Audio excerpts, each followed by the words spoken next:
Querida audiencia de Territorio Verde, para mí es un honor hoy, domingo 29 de junio, tener a dos personas muy cercanas a esta casa, quienes en su ejercicio profesional, su ejercicio ciudadano también han trabajado y trabajan muy fuertemente por el ambiente. Voy a presentar a la primera de ellas y precisamente en este ejercicio tenemos a Sabina Rodríguez Van der Hamen. Ella, como aparece ahí en su perfil, es una persona que tiene un trabajo destacado y que prácticamente no necesita ninguna presentación porque pues los medios de comunicación y la herencia, también tenemos que decirla, el recordado maestro y científico Thomas Van der Hamen lo dicen todo. Sabina, buenos días, bienvenida a Territorio Verde. Muy buenos días, Pedro. Muchas gracias por la invitación y por tan generosa presentación. Es un gusto estar aquí contigo y con todas las personas que nos escuchan y oyen este programa. Muchas gracias. Bueno, y aquí tenemos al siguiente, un amigo con el que hemos tenido la oportunidad también de compartir el trabajo de él, el trabajo nuestro, la gestión en riesgos muy conocida, y pues es Axel Caicedo, que es también director de la Fundación Natural Planet. Axel, buenos días, bienvenido a Territorio Verde. Muchas gracias, Pedro, por la invitación y bueno, a toda tu audiencia, a todos los amigos del planeta que se conectan en este canal tan escuchado, tan reproducido en el medio ambiental, no solamente en Bogotá, sino a nivel nacional también. Muchas gracias. Un gusto. Bueno, a lo que nos convoca hoy, vamos a hacer una presentación muy rápida, una reseña prácticamente de lo que es la situación ambiental del Distrito Capital. Voy a ir muy rápido en esto. Esto, para información general, es algo que presentamos hace unas semanas atrás en el Senado de la República, y es la situación de la cuenca media del río Bogotá y las propuestas de mejora interinstitucional. Bueno, esta es una historia de los 28 años de vida jurídica de la Corporación Vida del Río Fucha, de los cuales 24 han sido dedicados al tema de el ordenamiento ambiental del Distrito Capital, comenzando en su momento, como es conocido, por la cuenca Río Fucha. Después nos dimos cuenta que el tema no era solamente la cuenca Río Fucha, sino la cuenca Tujuelo. Más adelante nos dimos cuenta que también faltaba salitre. Y en los últimos años tenemos que reconocerlos que aparecía invisible la cuenca salitre, porque todo el mundo hablaba de el humedal del humedal Torca, perdón, y en la cuenca Torca, pues existía, pero el humedal hace parte de la cuenca, como también hace parte de la cuenca la misma reserva Thomas Van der Hamen. Y aquí viene la primera situación clave. En el Ponca del río Bogotá, en el reciente Ponca, no aparece ningún plan, programa ni proyecto para el Distrito Capital en ninguno de estos cuerpos hídricos ni en los humedales. Voy rápidamente a la siguiente situación. Aquí viene, me devuelvo. Artículo 41 del Plan de Ordenamiento Territorial del Distrito Capital, decreto 555/2021. Resulta que ahí se habla de cuatro componentes con categorías y elementos. ¿Cuáles son? Las áreas protegidas del Sistema Nacional de Áreas Protegidas SINAP, las zonas de conservación y las áreas de especial importancia ecosistémica. Y en esas está el sistema hídrico, o sea, los cuerpos hídricos naturales y los cuerpos hídricos artificiales. Y vamos a un zoom de este cuadro que está en el mismo decreto. Aquí viene la sorpresa. En las áreas de importancia ecosistémica están los páramos, efectivamente, está el corredor de páramos Cruz Verde, Sumapaz, Chingaza, tiene su plan de manejo, y aquí viene la parte que nos molesta mucho, y seguramente a todos los que puedan confirmar lo que estamos presentando también les va a molestar mucho. En el sistema hídrico, que abarca los cuerpos hídricos, y ahí están todos los cuerpos hídricos del Distrito Capital, ríos, quebradas y humedales, los reconocidos y no reconocidos, no hay instrumento de ordenamiento cuando tenemos un plan de ordenación y manejo de cuenca. Y pues ni hablar de los cuerpos hídricos artificiales. Bueno, aquí viene una primera gran referencia que para nosotros la calificamos como grave. Bueno, aquí, cuando uno se da cuenta de lo que se está haciendo en el Distrito Capital, encontramos que para Fucha existe el plan Rector Río Fucha que lo maneja la empresa de acueducto, que es un plan que todavía tiene cosas por aprobarse y que la verdad no nos gusta mucho lo que propone porque es es una combinación bastante dañina entre cemento y restauración que prácticamente no se ve. En el Tunjuelo, la estrategia Reverdecer del Sur, antes conocida como Lagos de Tunjuelo, y en la cuenca Torca, o sea, démonos cuenta que en Tujuelo el proyecto es urbanístico, como lo que aparece en la cuenca Torca, que es Lagos de Torca, que es un proyecto que tiene muchísimos cuestionamientos, como lo vamos a ver ahorita. En el PGA de la Secretaría Distrital de Ambiente no hay absolutamente nada del PONCA y aquí llegamos a los casos críticos que queremos presentar hoy a Sabina en representación del Ministerio de Ambiente y Desarrollo Sostenible.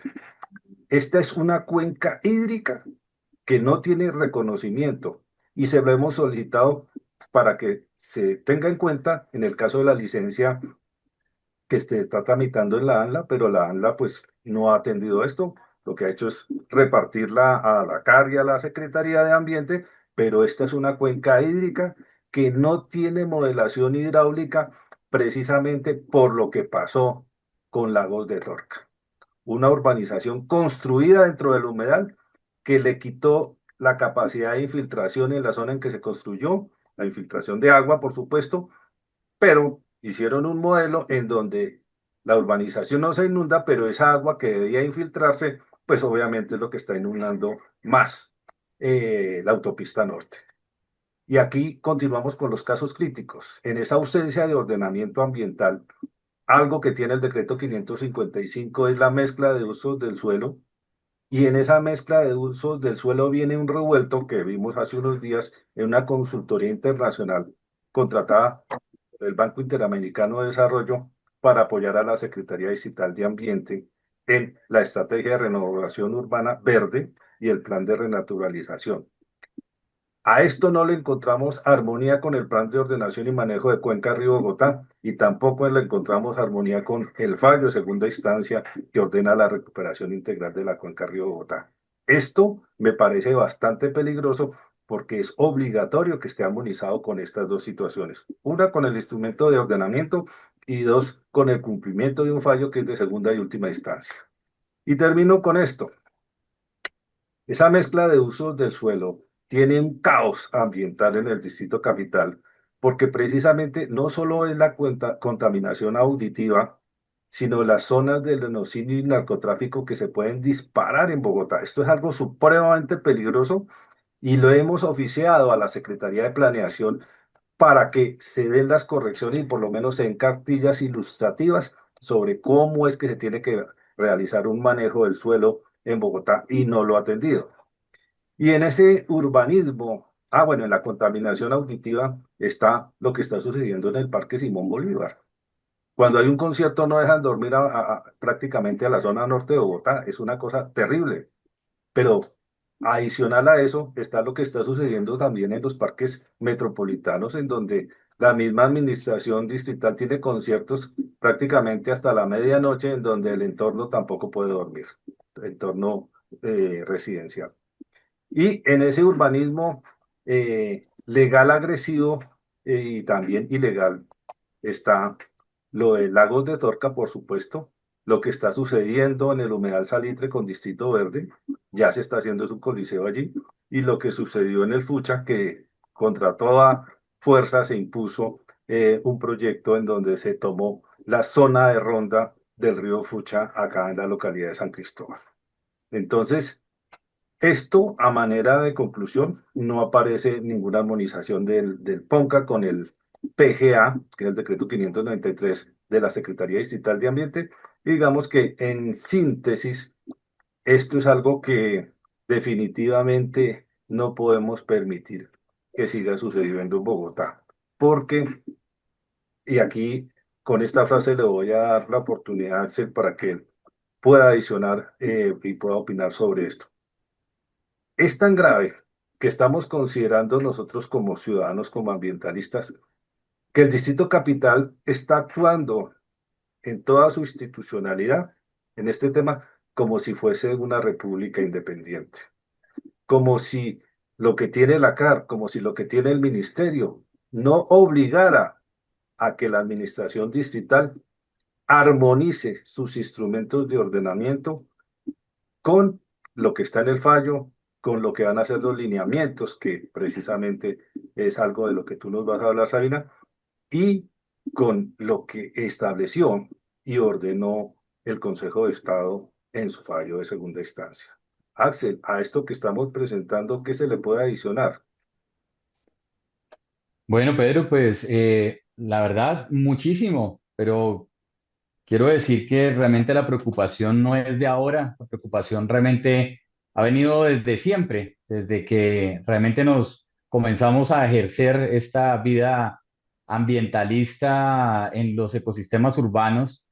Y quiero decir que no solamente los de Bogotá en el marco de la ciudad, sino también en los de Sabana, en los cuales pues realmente hemos tenido pues mucha interacción dentro de esta vida y pues propiamente, digamos, toda esta dinámica que realmente ha sido un parámetro durante toda la cronología en la que nosotros hemos tenido la oportunidad de vivir en un trabajo básicamente ya de un poco más de 20 o 25 años de mi parte y de las personas a las cuales he tenido la oportunidad de conocer, pues como tu organización, Pedro, que llevan mucho más tiempo de trabajo y en el cual pues realmente vemos pues esto encaminado y muchas veces uno espera que realmente haya algún cambio realmente real, pero, pero realmente todo ha sido un laboratorio muy grande de experimentos,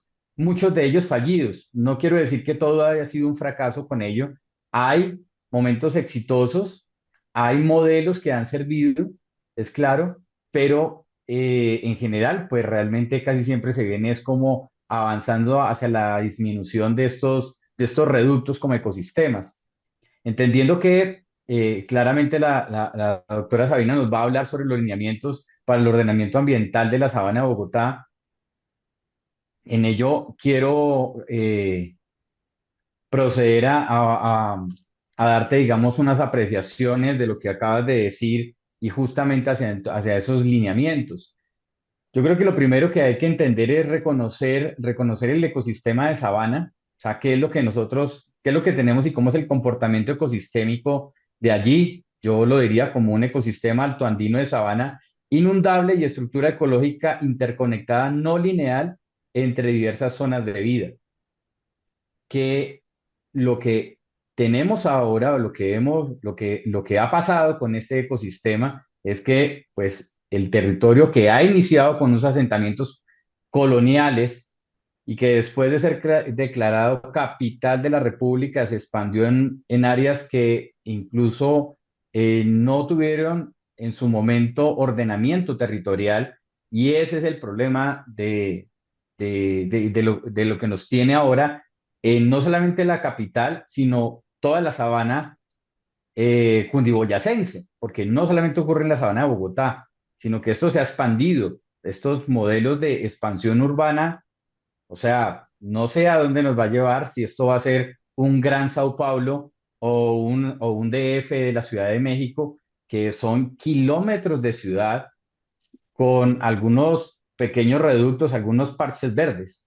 Es impresionante cuando uno sobrevuela estas ciudades y uno queda realmente decir, wow, esto realmente podría pasar. Y cuando uno lo ve en este cambio de planes parciales, o como lo dicen comúnmente, volteo de tierras, como lo que acabas de decir en la cuenca Torca, pero que ha venido pasando en todos los municipios, principalmente en 22 municipios que hace parte de la Sabana, que es este continuo volteo de tierras a través de planes parciales y con distintas justificaciones para urbanización, lo que ha hecho realmente impactar gravemente el tema de, de los recursos naturales y estos corredores ecosistémicos que actualmente se tienen, entendiendo que en la sabana lo que habría que hacer era, o lo que tendríamos que haber tenido era, pues, la gran despensa de comida a nivel Colombia,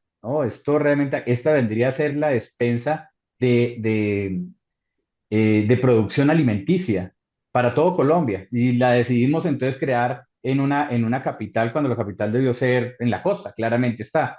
No, no quiero hablar de ciudades, pero como grandes capitales debió ser estar allá y por eso incluso nos sale más caro las cosas a nosotros aquí, a los bogotanos. Justamente nos toca traerlo desde el puerto hasta acá cuando los temas vendrían que ser allá. Esto con un gran impacto no solamente en el tema urbanístico, sino también logístico. Y por eso las plataformas industriales que tenía Bogotá ahora quieren, que ha venido pues un proceso de descentralización y que han venido con esa acogida de esos polígonos industriales logísticos en toda la sabana, como lo hemos vemos aquí en municipios muy cercanos como Cota, Funza, eh, Mosquera, bueno, entre otros muy grandes, pues han venido obviamente avanzando nuevamente otra vez hacia estos corredores ecosistémicos.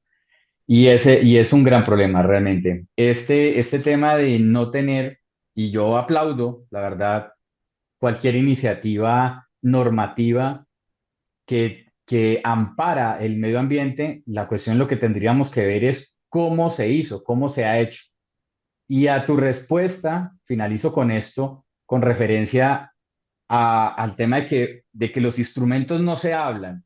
Y eso es verdad, pero no se hablan no solamente ahora con lo que nos estás planteando, ¿sí? No solamente con esta propuesta de decreto, sino que nunca se han hablado. Cuando una alcaldía municipal o distrital contrata el tema de una consultoría para hacer el PEGIRS, el PSMB, el plan de gestión de riesgo municipal, bueno, muchos otros planes los manejan por separado. O sea, dentro de los lineales que tiene el contratista, no dice usted armonice con los otros instrumentos. Así es. No lo dice, no, o sea, en ningún lugar dice que lo tenga que armonizar. Y ahí es donde está el problema, Sabina y Pedro. O sea, para mí, en mi contexto, o sea, tenemos una orden jerárquica que es el PONCA, el cual a veces lo ven, no lo ven. Incluso entiendo por lo que he revisado de este documento de lineamientos, de borrador, es un documento borrador de lineamientos para el ordenamiento de la Sabana Bogotá. Lo tiene básicamente en dos partes. Uno lo habla sobre el tema de los acuíferos y otro por allí también lo tiene, pero no lo habla, digamos, como realmente vendría a ser, ¿no? Como la norma jerárquica, o sea, que a partir de, tómese el PONCA como la parte lineal y de allí pues le va sumando todo el resto de estos instrumentos de ordenamiento territorial, que son todos estos planes, EOTs, POD, bueno, y todos los que acabo de nombrar también, que hacen parte integral de de la organización, de la planificación de un territorio. Entonces, el problema es que no se hablan entre ellos, no se armonizan. Creo que por ahí tendría que hacerse un ejercicio, ¿sí? Entre tomar todas las directrices, incluso si se quiere tomar directrices de este proyecto de borrador de lineamientos, tomar todas las directrices cuando ya quede el final, ¿no? Tomar todos los lineamientos que vendrían a ser y armonizarlos, pero municipio por municipio, para mirar todo el tema de los detalles. Incluso se van a dar cuenta allí que muchas de las cosas que se promueven desde desde este ámbito, pues ya se han hecho algunas cosas, ya se han hecho algunas acciones, se han hecho algunas actividades, algunas obras. Entonces, aquí ya, incluso para los municipios, creo que es un ejercicio muy válido para decir, bueno, ¿cómo estamos con referencia al tema de lo que nos están planteando? Entendiendo que pues creo que es el artículo 61 de la ley 99, la cual pues ya lleva 33 años y tendría que decir, bueno, ya lo tendríamos que tener planteado.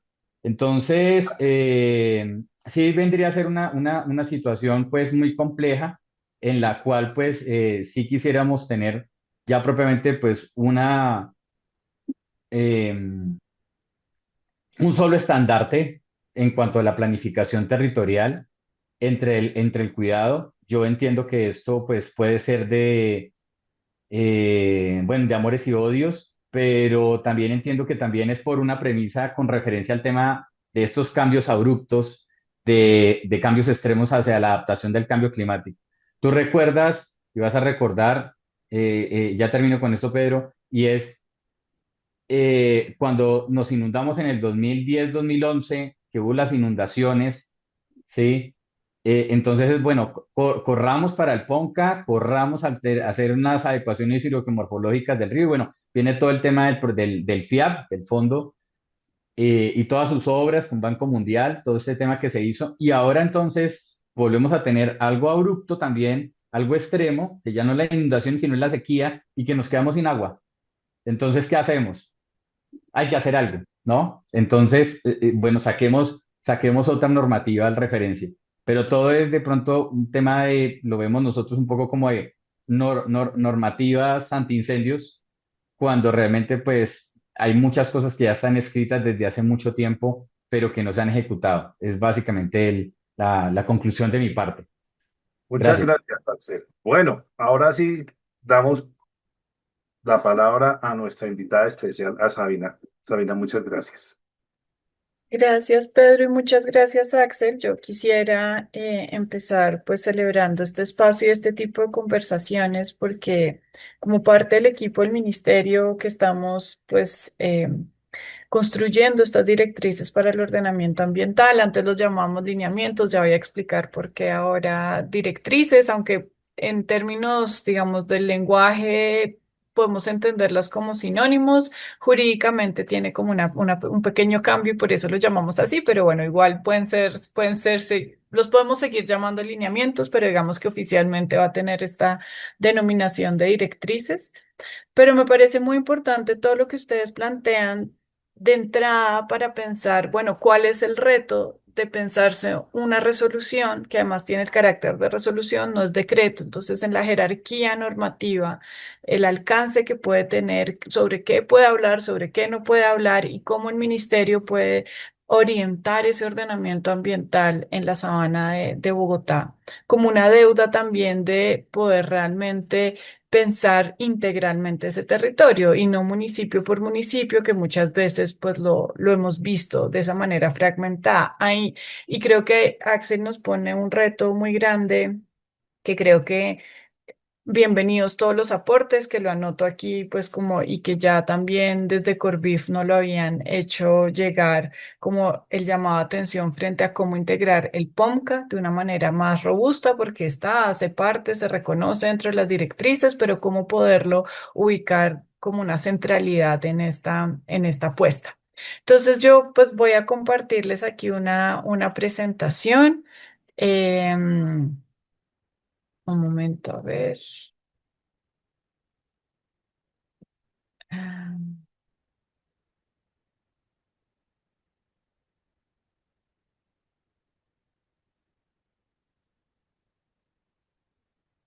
para poderles contar un poquito en qué estamos y yo creo que ustedes bienvenidos a que me interrumpan en el momento en el que lo consideren pertinente, pero poderles explicar en qué está el proceso justamente para abrir esta conversación y sobre todo pues por la importancia del público de esta, pues tu audiencia, Pedro, y en general pues también Axel, que los grupos a los que hacen parte, que nos interesa mucho pues que se conozca muy bien en qué está y cómo podemos robustecer y fortalecer esta propuesta. Entonces realmente pues es muy importante poder compartir con ustedes hoy. Y esta es una presentación pues que venimos actualizando justamente por ser un proyecto que está de resolución que está en construcción. Eh, y pues que siempre es importante recordar pues ese marco normativo porque el ministerio decidió iniciar este proceso de reglamentar o de regular este tema de la sabana de Bogotá. Entonces, sin duda está el artículo 61 que ya mencionó Axel, que pues en la ley 99, es decir, desde 1993, se le hizo una clasificación a la sabana de Bogotá como un área de interés ecológico nacional. Y esto es sui generis porque no hay ninguna otra zona en el país que tenga esa destinación específica de interés ecológico nacional.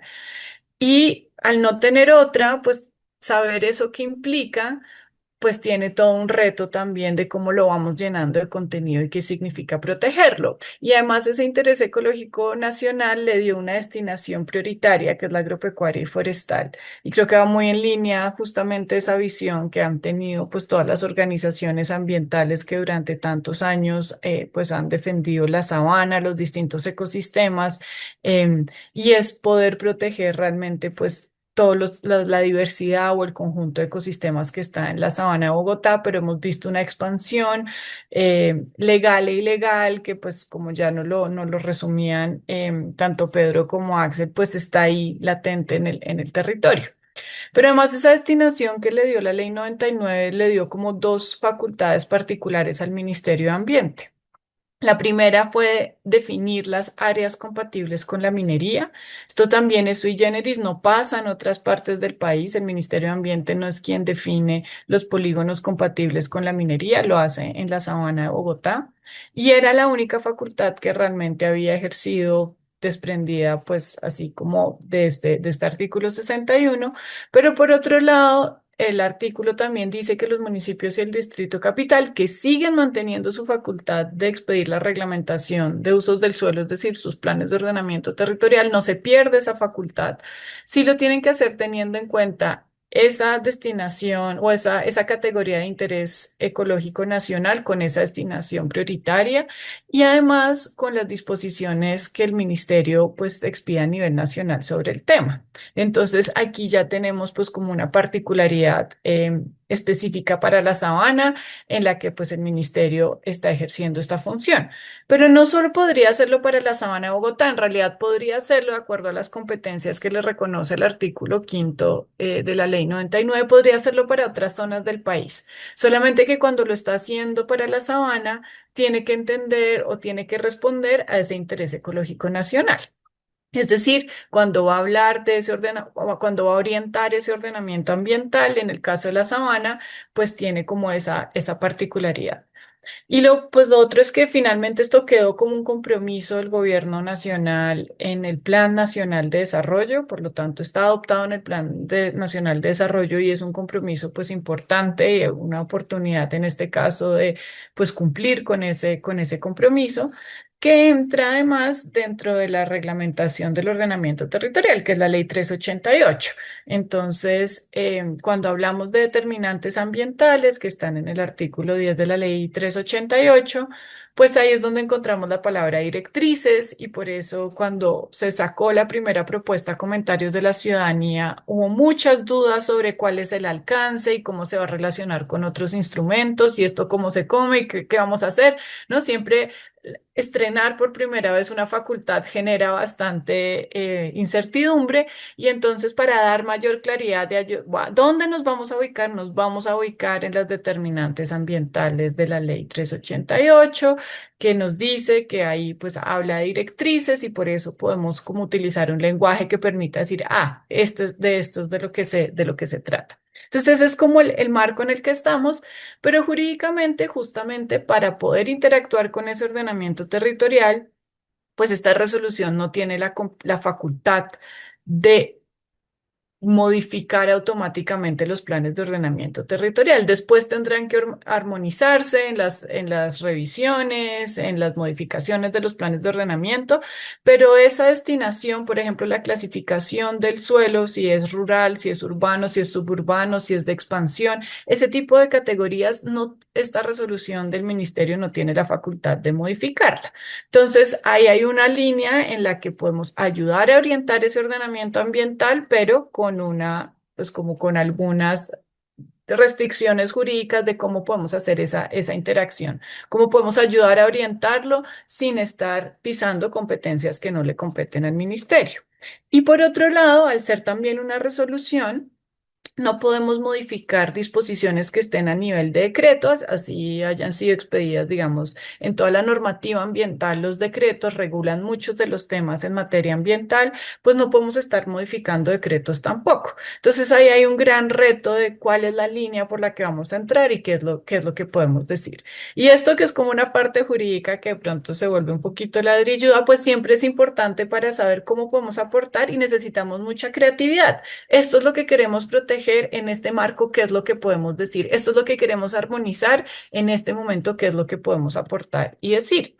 Sabina, qué pena interrumpirte, pero en esa parte normativa que nos acabas de presentar, que es tan determinante, hay dos consideraciones que nosotros queremos recomendar al ministerio y es la ley segunda y la ley 1457.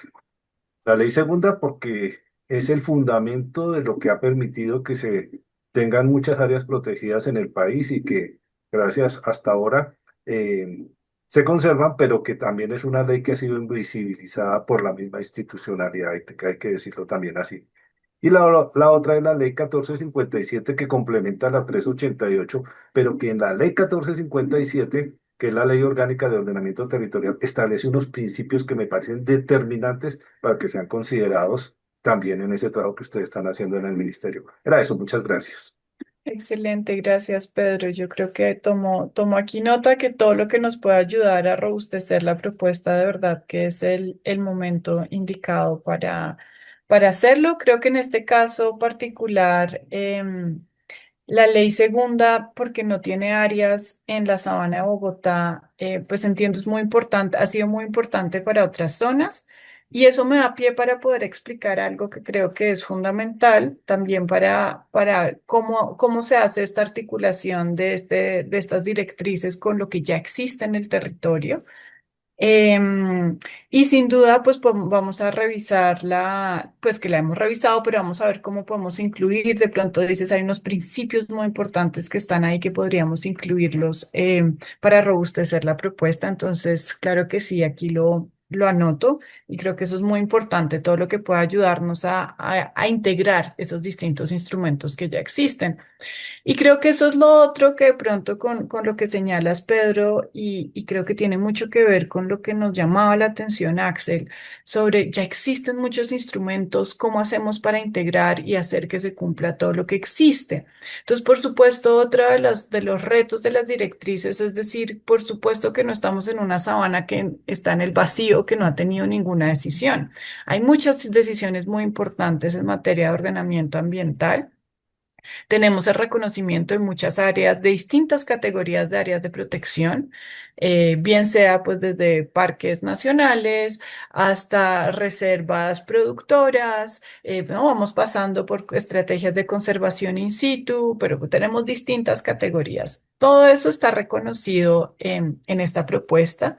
Si hay algo que se nos escapa, si ustedes de pronto identifican en los documentos que tenemos que no estamos incorporando, es muy importante poderlo integrar a la propuesta, pero no buscamos modificar eso que ya está, eso lo entendemos como una red, ¿no? Como esta gran estructura ecológica que además me pareció maravilloso lo que nos decía Axel, que está interconectada, pero no es lineal, ¿no? No es como, es mucho más orgánica esa composición o esa estructura ecológica interconectada, muy importante. Y esperamos que eso se pueda traducir. Y por eso, ¿cuál es el propósito con estas directrices? Pues avanzar hacia una visión integral de la sabana de Bogotá. Entonces, el ordenamiento de cada cosa lo tenemos como compartimentado, son decisiones que han sido muy importantes. Tenemos toda una serie de normas ambientales, probablemente en algunos casos no es falta de alguna norma, sino falta de aplicación de las normas que ya existen, pero lo que tratamos de condensar en estas decisiones de las directrices es cómo podemos ayudar a que lo que ya existe tenga una visión integral, más allá de municipio por municipio o de ecosistema por ecosistema, sino que realmente nos logre orientar ese ordenamiento. Entonces voy a poner Un ejemplo, dos ejemplos que creo que son importantes. Uno, los POT. Entonces, cada POT se concerta sin pensarse realmente todo el territorio que está alrededor. Entonces, yo lo que puedo hacer, lo máximo que puedo hacer en este territorio, pero sin pensar. Y es que si yo también estoy haciendo lo máximo de urbanización aquí, aquí, aquí, ¿cómo se conecta? ¿Cómo interactúa ese rompecabezas de una pieza con otra? Es muy importante ayudar a que realmente tengamos esa visión integral de la sabana. Y otros dos casos que pueden ayudarnos como a ver qué es eso de visión integral, puede ser, por ejemplo, las concesiones de agua, ahora que estamos hablando entonces de la época de sequía, después de, creo que muy importante también esa referencia de las inundaciones. Por un lado tuvimos 2010, 2011 esas inundaciones, ahora sequías y cómo vamos a interactuar con esos fenómenos que además cada vez van a ser más extremos. Pero entonces si miramos concesión por concesión sin mirar la globalidad del agua, la disponibilidad del agua, dónde estoy ejerciendo más presión o menos presión, pues eso, las concesiones de agua también nos terminan ordenando el territorio. A quién le doy agua y para qué actividad termina definiéndome cómo se ordena también ese territorio. Entonces es también aquí hay tratando de dar una visión integral de sabana, que lo vamos a ver en que están otras decisiones.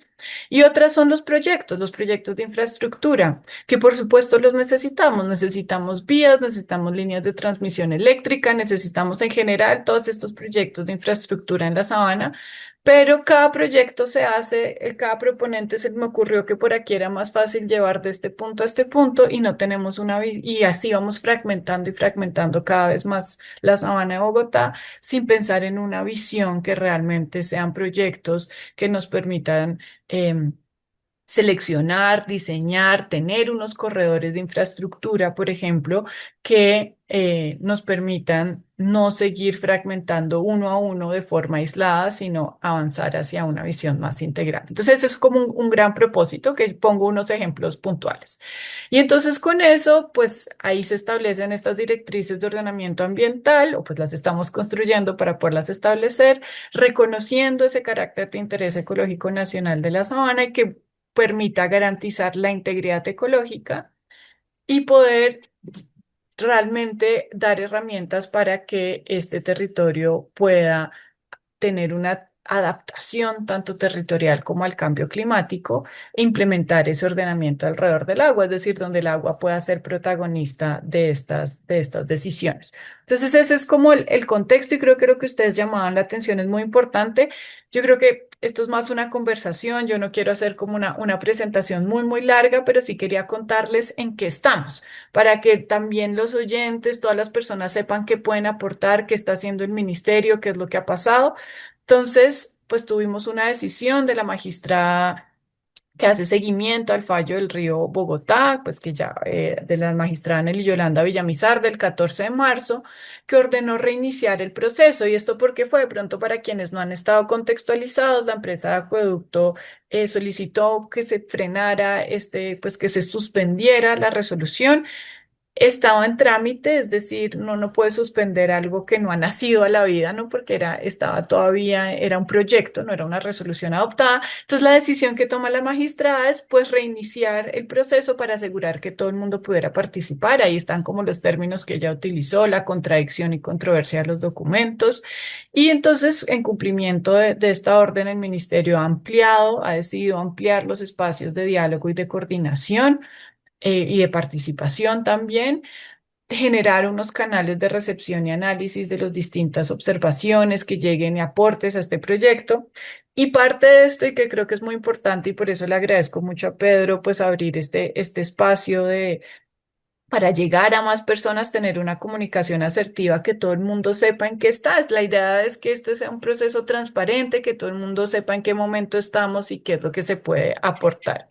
Aquí esto, pues yo no voy a entrar en detalles, pero hemos hecho muchas mesas y sesiones de trabajo que tienen que ver más como con actores con los que hay que coordinar y tenemos otras etapas de más de participación ciudadana, donde sobre todo estamos recibiendo invitaciones y todo lo que podemos abordar desde el equipo Sabana, participar en audiencias en el Congreso con distintos actores específicos, por ejemplo, se hizo una con profesores, acompañar, por ejemplo, también todo el tema de las APAS, ha tenido unas audiencias y cómo se articula el tema de agricultura con esta propuesta de directrices, también con acueductos comunitarios, con foros ciudadanos a los que nos han convocado. Y esta que sea la oportunidad para decir que quienes estén interesados en hacer foros, en que este tema se pueda conversar, pues estamos abiertos a todas las propuestas de invitaciones que nos quieran hacer justamente para poder seguir enriqueciendo esta propuesta. Y hay un trabajo constante también con las entidades del orden nacional, particularmente venimos trabajando mucho con el Ministerio de Vivienda para que haya una articulación entre estas propuestas. Esta parte pues es como la de qué se ha hecho, tenemos unos nuevos documentos, hay una nueva propuesta distinta a la que se puso a consideración de la ciudadanía para los comentarios, la que estuvo publicada el 28 de febrero al 28 de abril. Esta nueva propuesta hace un primer intento por recoger todas esas observaciones que hemos ido recibiendo. Nosotros recibimos más o menos como unos 150 comentarios oficiales, digamos, de esta publicación. Todos los hemos ido analizando uno por uno viendo cómo eso puede enriquecer la propuesta, pero además los trabajos que hemos hecho en las mesas han llevado a que ya hayamos hecho modificaciones. Esa propuesta la pueden encontrar también quienes quieran puedan ir a la página del ministerio y hay un micrositio, es la segunda opción que aparece. Ustedes van al micrositio de donde está una sesión informativa que hicimos también para contar todo esto que se hizo el 4 de junio, pero también ahí pueden encontrar los documentos y tenemos un link para que la gente que quiera hacer aportes como un Forms lo pueda diligenciar. Y estamos buscando todos los espacios posibles para poder enriquecer esta propuesta. Después de tener como todos los aportes, pues por supuesto el ministerio sigue haciendo un análisis. Es muy probable que para el mes de julio tengamos una propuesta actualizada. Ninguna de estas en el marco ya de la publicación del decreto 1081, sino para seguir discutiendo, ir mostrando como en tiempo real cómo se van modificando las propuestas, cómo se va enriqueciendo el proceso pero por supuesto el ministerio tiene unos trámites internos. Entonces, una vez esa propuesta surte todo el trámite interno, se publica nuevamente en los términos del decreto 1081, que es el que regula cómo se expiden las resoluciones. Y ahí vuelve y se abre a comentarios de la ciudadanía, pero esos últimos comentarios esperamos pues ya haber recogido muchas de las observaciones, ya son los últimos donde el ministerio hace un balance final y ya puede adoptar la resolución. Entonces, esto es como para que todo el mundo sepa, esto se está pensando para agosto, septiembre, estar adoptando la resolución. Ustedes saben, estos cronogramas pues tienen que ser de alguna manera flexibles para que permita responder a todas las visiones que puede haber ahí. Y yo solo quisiera, y aquí pues como para quienes estén viendo, si quieren ver es el código QR, ahí pueden acceder directamente a los documentos. El documento técnico de soporte es un poco largo, tiene casi 300 páginas, pero de pronto ustedes tienen unos capítulos fáciles de seguir, entonces de pronto si hay un tema en particular que les interese, que ustedes vean que hay información que hace falta, bienvenida, sobre todo porque sé que esta es una audiencia muy comprometida con el trabajo ambiental, porque tienen estudios, porque tienen información que puede ser muy enriquecedora, entonces pues muy bienvenidas todas las observaciones. Y luego hay un documento lo llamamos documento de trabajo, donde ya no está en forma de articulado, sino más bien de contenidos, donde vamos mostrando qué ajustes se han hecho. Entonces, pues muy bienvenidos a mirarlos. Y yo creo que aquí, solo porque no quisiera, ¿verdad?, que sentarme un tiempo largo en en la palabra, quisiera solo contar como que hay dos escenarios muy importantes que están en el diagnóstico que nos llaman a esta urgencia. Cuando hablábamos de esa integridad ecológica, las cifras nos muestran que realmente tenemos grandes áreas con una integridad muy baja, categorizada como muy baja, que es lo que vemos en el mapa en rojo. Una baja que la vemos como en un ocre, em, que también son muchas hectáreas con una integridad ecológica baja. Y luego medias, y vamos a mirar cuáles son esos lugares, pues son sobre todo las zonas que son las áreas protegidas. ¿No? La mariposa en el lado inferior del mapa, pues es la chingaza. Luego podemos tener como otras zonas de cerros que pues están de alguna forma protegidas.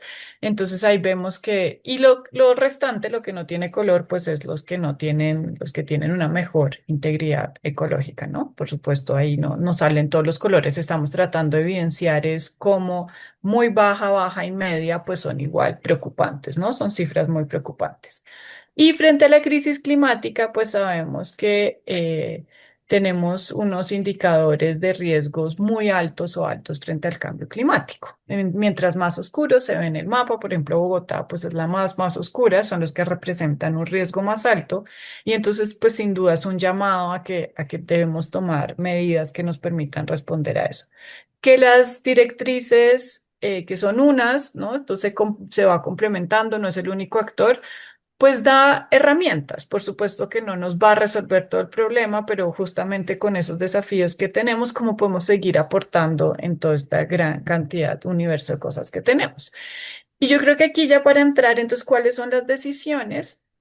Hay unas zonas específicas sobre las cuales no tenemos gran reglamentación, por eso nos estamos refiriendo a estas. Por ejemplo, frente a páramos no hay nada en las directrices, no porque los páramos no sean fundamentales, sino porque los páramos tienen una ley de páramos y tienen todo un ejercicio particular para su protección, que vemos que desde el nivel de resolución no tenemos elementos nuevos para aportar específicamente. Pero para que sí, zonas de recarga de acuíferos que además son efectivamente, ahí nos referimos al POMCA, y estas directrices no buscan eliminar el POMCA, por el contrario, el POMCA sigue siendo un instrumento fundamental en esta lógica que les decía, como tampoco elimina los planes de ordenamiento, pero de pronto nos va a servir mucho ustedes que conocen muy bien ese instrumento, cómo podemos darle más centralidad a ese llamado de Axel y de Pedro, porque sé que ambos nos han hecho ese llamado puntualmente cómo podemos darle más protagonismo. Muy bienvenidas esas propuestas que nos puedan ayudar a robustecerlo, porque no busca eliminarlo. El POMCA sigue teniendo su función fundamental,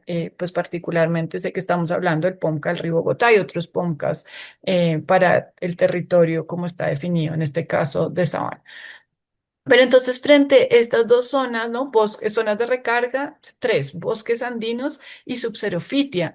Realmente nos hace falta poder tener protección cuando no tienen categorías de áreas protegidas. Entonces, vimos que había una duda sobre la aplicación de los mapas que nos ayudan a ubicar dónde están estas zonas de recarga, las zonas de bosque andino, las zonas de subxerofitia, particularmente bosque andino, subxerofitia, y que pasa lo mismo, lo propio con humedales, tienen una escala de unos 100.000 y entonces había mucha duda sobre su aplicación. Entonces aquí, en esta nueva versión, respondiendo a esa preocupación, hacemos una distinción entre zonas categorizadas como suelo urbano, como suelo de expansión y como suelo rural. ¿Para qué? Para facilitar esa aplicación de esa cartografía. Entonces, en el suelo urbano, por ejemplo, y aquí me voy a pasar a, por ejemplo, a los humedales, que fue uno de los temas con mayor controversia, que el Distrito Capital lo interpretó, que queríamos volver 83 barrios humedal, y era, no, un momento. Nosotros convertimos los humedales en 83 barrios, eso ya es así. ¿Qué podemos decir frente al suelo urbano? No había una intención de volver a estas zonas humedal, pero sí pueden ser para focalizar acciones de gestión del riesgo, que tiene que ver cuando hablamos de las inundaciones, qué lecciones nos dejan 2010, 2011, pues tenemos que focalizar acciones de gestión del riesgo en estas zonas que ya están urbanizadas y que no se van a modificar. En los suelos de expansión, dime, Pedro, Sí, discúlpame que te interrumpa. adelante. Es que aquí hay algo muy importante que se me quedó en el tintero y no lo puedo pasar, dejar pasar en este momento porque ahí, en lo que estabas presentando del Ponca y los páramos, hay algo que hace unos días hicimos público y es el trasvase de Cuenca del Orinoco al Magdalena, las aguas que se están trayendo a través de Chingaza que pasan de la cuenca del Orinoco, que son retiradas de la cuenca del Orinoco, se traen a Bogotá, a la cuenca Magdalena y que tienen una problemática bastante seria allá en la Orinoquía. ¿Por qué lo hago? Y me disculpas que te haya interrumpido, pero es algo que me parece significativo en este esquema de determinantes ambientales, principalmente, poder establecer algunas reglas de juego, porque a nadie le va a gustar y a nadie le gusta que le quiten agua cuando se está necesitando. Y en esto no estamos utilizando como ejemplo solamente lo que sucede con el sistema Chingaza, pero obviamente esto está sucediendo también en otras partes del país y es muy importante que en lo que se pueda hacer también se dé un ejemplo de cómo es que tiene que manejarse de una forma responsable estas situaciones de trasvase de cuenca. Muchas gracias. Pedro, maravilloso, porque yo creo que eso me va a permitir saltar a ese tema, frente al tema de seguridad hídrica, que creo que es muy importante, y ahí hay unas disposiciones frente a justamente cómo podemos entrar en esa conversación y esa discusión sobre los trasvases de cuenca.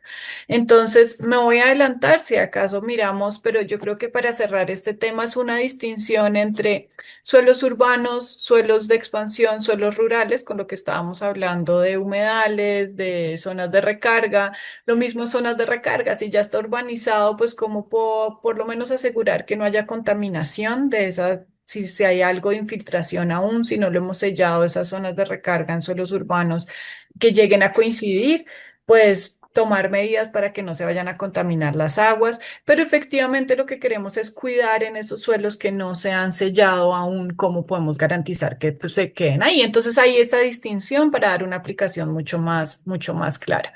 Igual con los humedales, igual con como las zonas de amenaza, cómo poder hacer esa aplicación.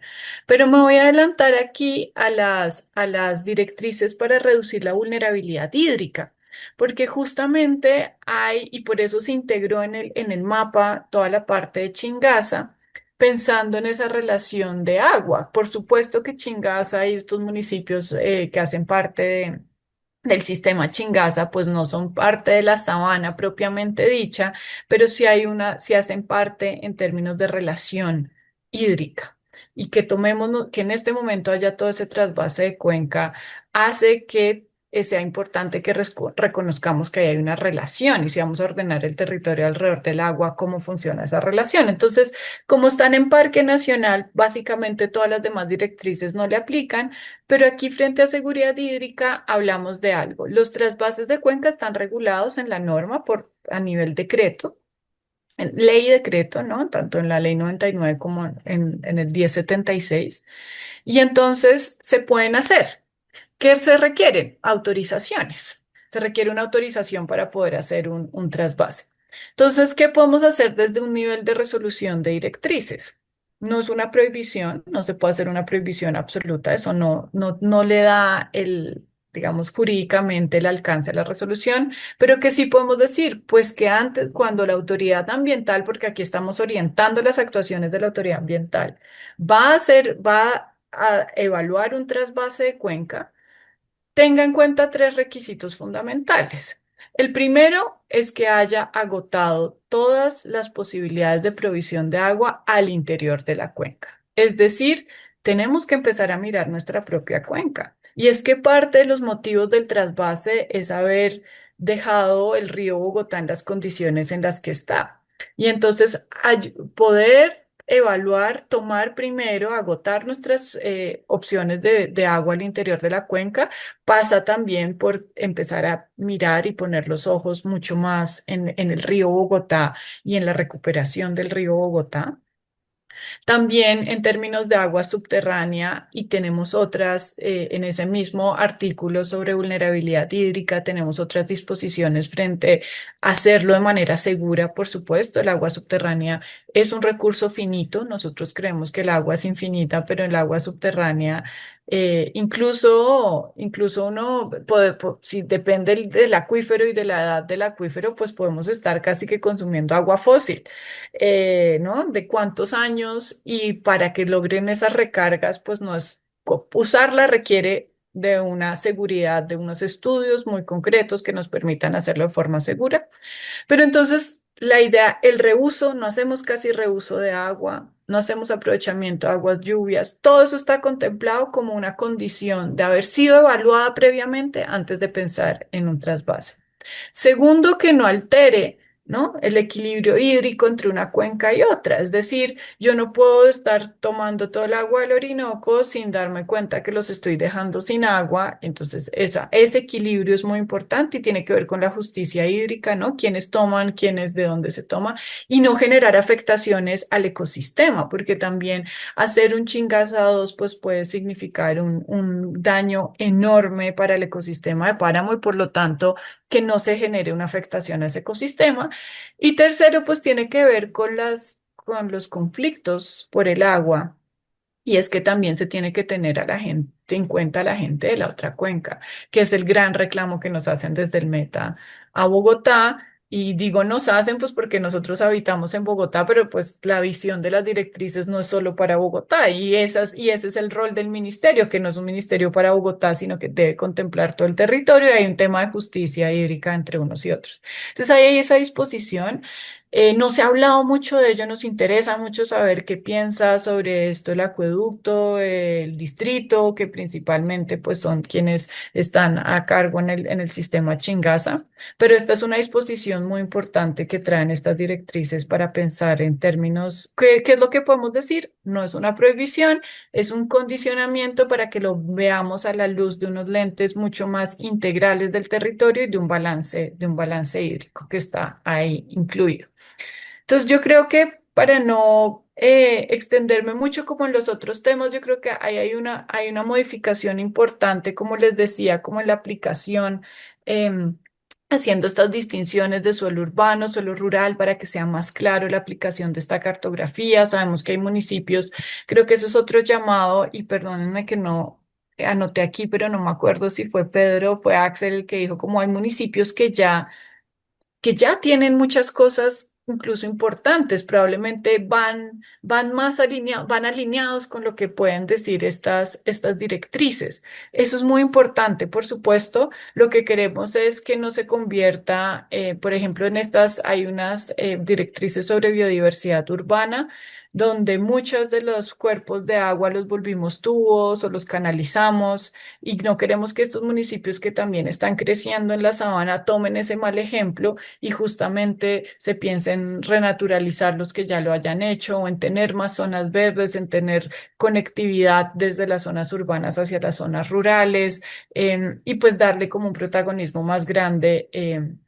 A lo ambiental en las zonas urbanas que muchas veces se nos lo hemos dejado de lado y creo que justamente el contexto que nos daba Pedro y las luchas que hay particularmente en Bogotá dan cuenta de sí se puede integrar lo ambiental con con lo urbano justamente en esa disputa. Entonces, ahí hay una búsqueda en eso. Puede ser que tengamos municipios que van a la vanguardia y otros que están pues como colgados en poder implementar esta visión. Entonces, ese es el objetivo, pero también si hay ejemplos puntuales, yo creo que era muy importante eso, como los municipios miran y dicen, no, esto yo ya lo tengo, esto está fácil, pues genial, y otros que digan, bueno, ahí hay un reto grande para poder implementar esta visión del territorio.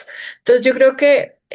pues esto como para contarles que tenemos otra vez como para hacer un repaso rápido de de la estructura. Tenemos decisiones sobre áreas específicas, recarga de acuíferos, bosques, humedales, zonas de amenaza. Luego, frente a la ruralidad, que es lo más importante, este suelo tan importante en la sabana, ¿cómo hacemos para decir, bueno, realmente aquí hay una búsqueda, no sellemos lo que nos queda de ruralidad, que se consoliden los municipios en las zonas que ya han definido para su expansión, para su crecimiento, pero que realmente podamos proteger lo que nos queda del suelo rural también con una manera, una visión responsable teniendo en cuenta las proyecciones de crecimiento poblacional, ver cuánto se requiere, cuál es el suelo que se requiere y lo que ha encontrado, por lo menos lo que tenemos en el diagnóstico de estas directrices, es que hay suelo suficiente ya aprobado en todos los planes de ordenamiento de la sabana que no hace que requeramos seguir avanzando en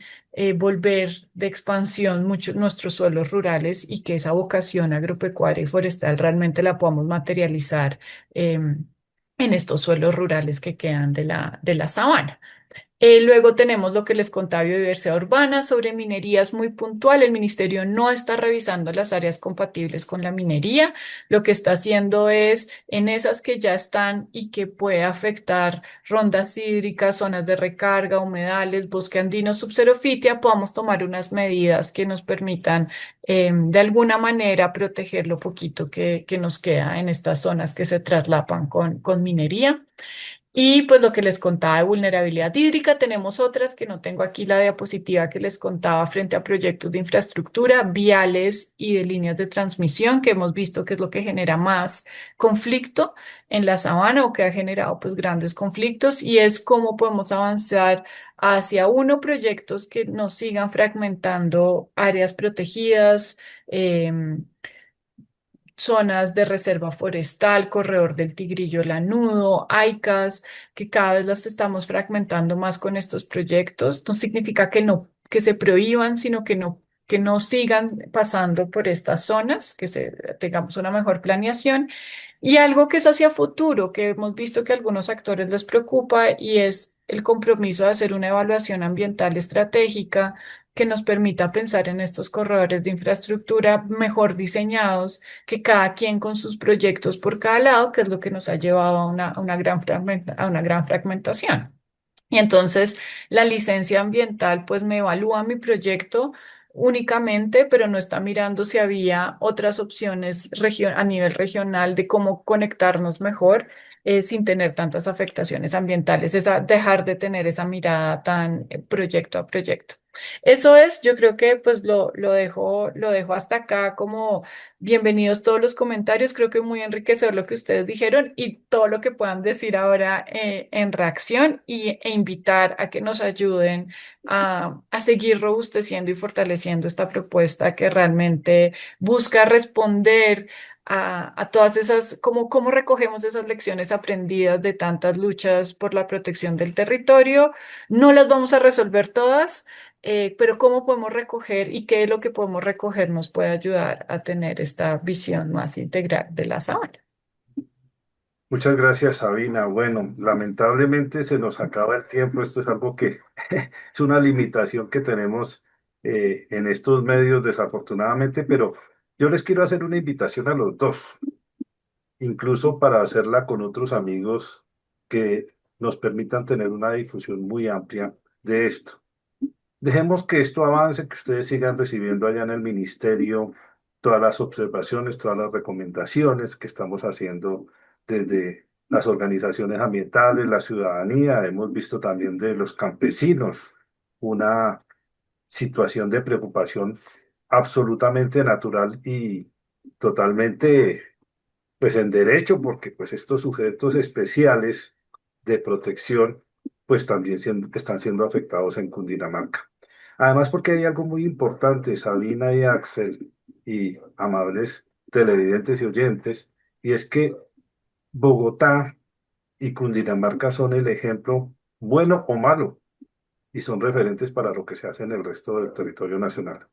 Y en esto no nos podemos seguir equivocando y lo que pretendemos y estamos con la mayor disposición es que como ciudadanos queremos apoyar a las instituciones, queremos aportar lo que en nuestro conocimiento, en nuestra experiencia, sabemos que se necesita y que requieren las instituciones y eso es lo que queremos construir conjuntamente. Entonces la invitación para ustedes, si así lo quieren, es que dejemos que esto avance y buscamos un siguiente momento porque estoy seguro que lo que podemos hacer para presentarle a la ciudad, para presentarle al departamento y para presentarle a Colombia es algo que vale la pena porque no nos podemos seguir equivocando y dejando que las cosas se salgan de control. Básicamente esa sería la propuesta Sabina y Axel. Claro que sí, Pedro. Con toda la disposición, todos los espacios más que bienvenidos. Muchas gracias. Con todo gusto. Axel, Muchas gracias, Pedro, por el espacio que nos ha brindado a las organizaciones y obviamente para que justamente este programa pues tenga difusión y también de poder tanto mirar en diferentes visiones, revisar justamente ese tema y darle gracias también a Sabina y al ministerio, el cual, pues, digamos, ha optado también por abrir las puertas a revisión de una normativa que esto no siempre ocurre, esto muchas veces simplemente lo sacan y ya, de pronto ya no hay nada más que hacer ni nada más que decir. La invitación para que el ministerio, pues, tienen un gran reto, Sabina, para que sea una norma robusta, de gran importancia, que sea integral, que sea articuladora y sobre todo con un entendimiento al ecosistema y las condiciones biofísicas. Yo entiendo que van a haber muchas visiones de los gremios, de las comunidades, de las ONGs, pero en este caso, de nuestra parte como Natural Planet, es revisarlo un poco más de la parte técnica y el entendimiento biofísico del ecosistema de sabana, que muchas veces pues no habla en este caso, sino tiene justamente pues estos documentos y estos estudios para que nos basemos. Justamente allí es donde podríamos saber por qué construir un barrio o por qué no construir un barrio en este punto que ya claramente lo decías. Así que bueno, de ahí entonces todos los éxitos. Lo bueno tuyo es que ya has estado de este lado, ahora estás del lado también institucional, has empuñado esos estandartes de tus ancestros. Así que bueno, esperamos todos los éxitos y me uno a la propuesta de Pedro de integrar pues una mesa para seguir hablando de esto un poco más adelante. Claro que sí. Bueno, yo también me uno a la postura de Axel. Les deseamos de verdad de corazón a ti, Sabina, a todo el Ministerio de Ambiente y Desarrollo Sostenible, mucho éxito en este proceso porque lo está necesitando Bogotá, lo está necesitando la Sabana, lo está necesitando Cundinamarca y también tengo que decirlo, lo está necesitando el país. Todo lo bueno que ustedes puedan hacer, todo lo que puedan sacar para proteger nuestros ecosistemas, para proteger nuestra biodiversidad, para que haya agua para todos, bajo unas condiciones y unas reglamentaciones específicas son bienvenidas. De verdad, muchos éxitos, Sabina, para ti, para el ministerio, y aquí estamos para servirles a todos. Muchas gracias. De verdad, gracias por la generosidad y yo creo que ahí seguimos para construir la mejor propuesta posible. Bueno, entonces una feliz mañana domingo, ya es el resto de mañana, día y puente. Muchas gracias y nos vemos en una próxima oportunidad.